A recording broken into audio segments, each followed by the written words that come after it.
দেখো এই সৃজনশীল প্রশ্ন যেটা চিটাগাং বোর্ডে আসছে, আমরা এখানে একই রকম বিষয় মনে হয় দেখতেছি, নদী পার হওয়ার অঙ্ক নিয়ে। যে 500 মিটার প্রস্থের একটি নদী 6 কিলোমিটার পার আওয়ার বেগে স্রোতের বিপরীত স্রোত প্রবাহিত হচ্ছে। এই নদীটি মাহির ও নিধির প্রতিযোগিতার উদ্দেশ্যে সাঁতার কেটে পার হওয়ার জন্য সিদ্ধান্ত নিল। তো মাহির সেখানে 10 কিলোমিটার পার আওয়ার বেগে স্রোতের সাথে আলফা কোণে এবং নিধি 9 কিলোমিটার পার আওয়ার বেগে স্রোতের সাথে লম্বভাবে সাঁতার কাটতে শুরু করলো। আলফা কোণের মান কত হলে মাহির সোজাসুজি নদীর ওপর পারে পৌঁছিবে? ওই যে 10 থেকে মান বের করা এবং 120-এর আশেপাশে মান হবে, তাই না? জি স্যার।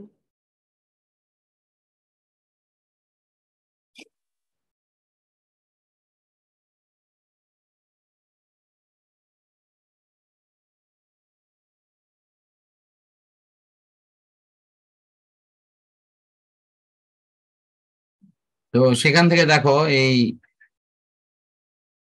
tan থিটা সমান যথারীতি আলফার মান পাওয়া গেল। এটা আসলে 120 হবে কিনা সেটা ডিপেন্ড করে তোমার ওই স্রোতের বেগ আর ওই যাই ইয়ে কাটিচ্ছে তার গতির ওপর। কিন্তু আমি ওই মানটা 120-এর আশেপাশে বলা হয় এই কারণেই যে ওই কাছাকাছি মানগুলো আসে। এখন আগের মতোই দুই ধরনের T1 T2 বের করা হলো। এর হলো আলফা 1 অর্থাৎ 126.87 ডিগ্রি, আর এর হলো 90 ডিগ্রি। অবশ্যই T2 মান কম হবে এবং নিধি কম সময়েই নদী পার হয়ে সেই প্রতিযোগিতায় জিতে যাবে।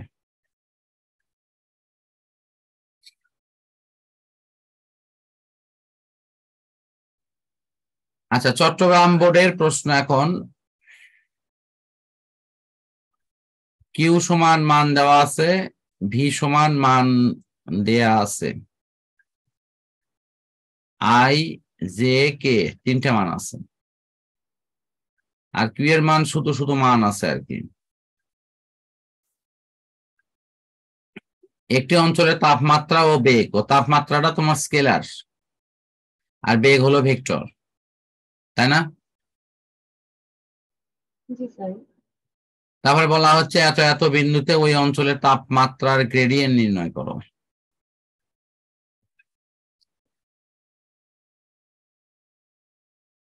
তো তাপমাত্রা এত দেওয়া আছে, সেটার গ্রেডিয়েন্ট মানে অপারেটরের মাধ্যমে ডট গুণ। জি স্যার। হ্যাঁ, তাই হচ্ছে না? জি স্যার। তারপরে অত বিন্দুতে তার মানে এক্স ওয়াই জেড এর মান এখানে বসে দেওয়া, বসে দিয়ে মান কত আসে সেটা বের করা, এই তো। জি স্যার। আর ঘ নম্বরে চাওয়া হয়েছে কি, ওই দিন অঞ্চলের বাতাসে কোনো ঘূর্ণন ছিল কিনা তা ব্যাখ্যা করো।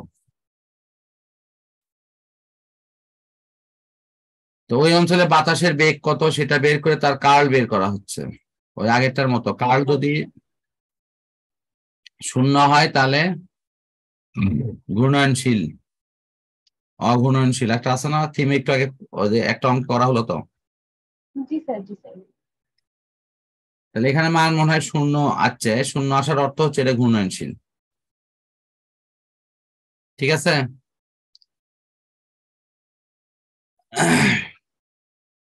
কাল 0, সুতরাং তার হবে অঘূর্ণনশীল এবং এটা ঘূর্ণনশীল ছিল না। Next option, Barishal board.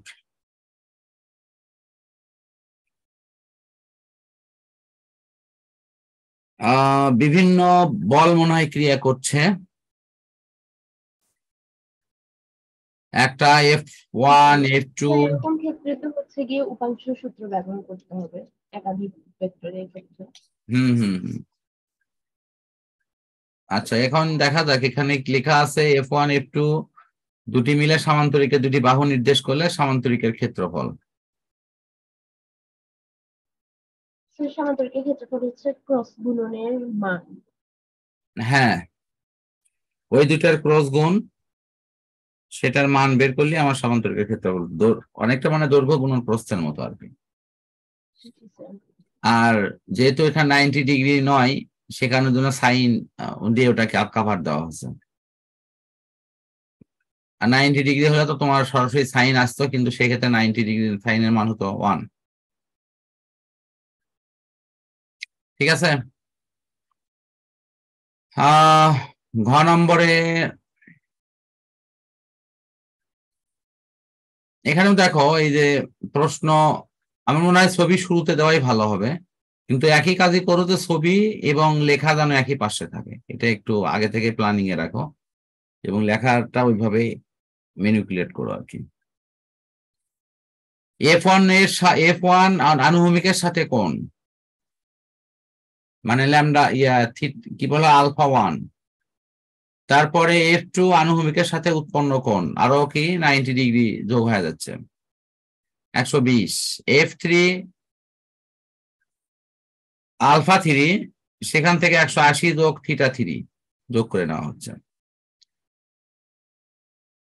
তারপরে উপাংশকের সূত্র কস, উপাংশকের সূত্র সাইন, সেখান থেকে ভাগ করে ট্যানের মান বের করে সেখান থেকে থিটা। ঠিক আছে। জি স্যার। আচ্ছা, আমার মনে হয় সমস্যা হওয়ার কথা না।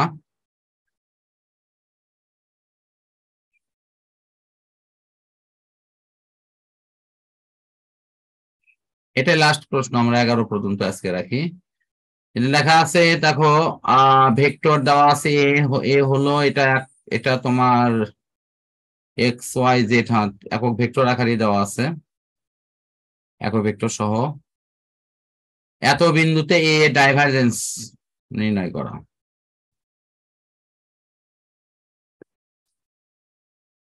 তাহলে এ ডাইভারজেন্স হলো কি এর সাথে ডট গুণ, অপারেটরের সাথে।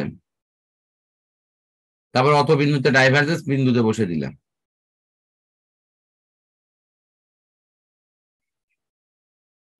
জি স্যার।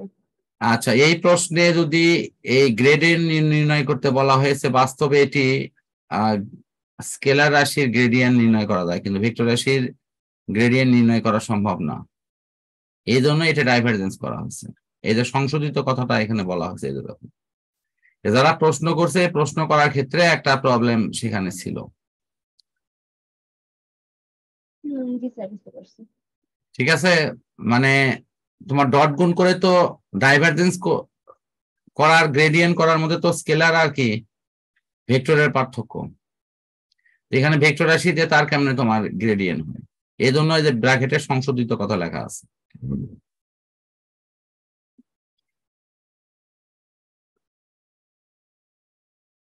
আচ্ছা, ঘ নম্বরে বলা হচ্ছে গাণিতিক বিশ্লেষণের সাহায্যে দেখাও যে এ ভেক্টরটি সলিনয়েডাল না কি সংরক্ষণশীল।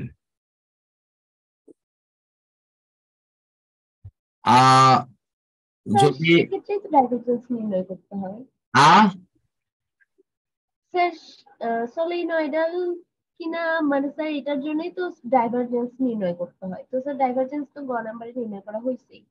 হ্যাঁ, সেজন্য তো লাগাইতে হচ্ছে, গ থেকে ডাইভারজেন্স পাই এত, যা শূন্য নয়, শূন্য না হওয়ার জন্য এটা ওইটা নয় আর কি।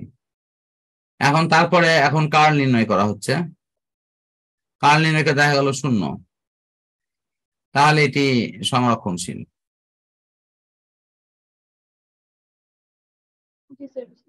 আচ্ছা, আজকে এই পর্যন্তই থাক, আমরা নেক্সট দিন ইনশাল্লাহ বাকিগুলো ইয়ে করব। স্যার তাহলে কি হচ্ছে আগামীকাল পড়বো? হ্যাঁ, অবশ্যই।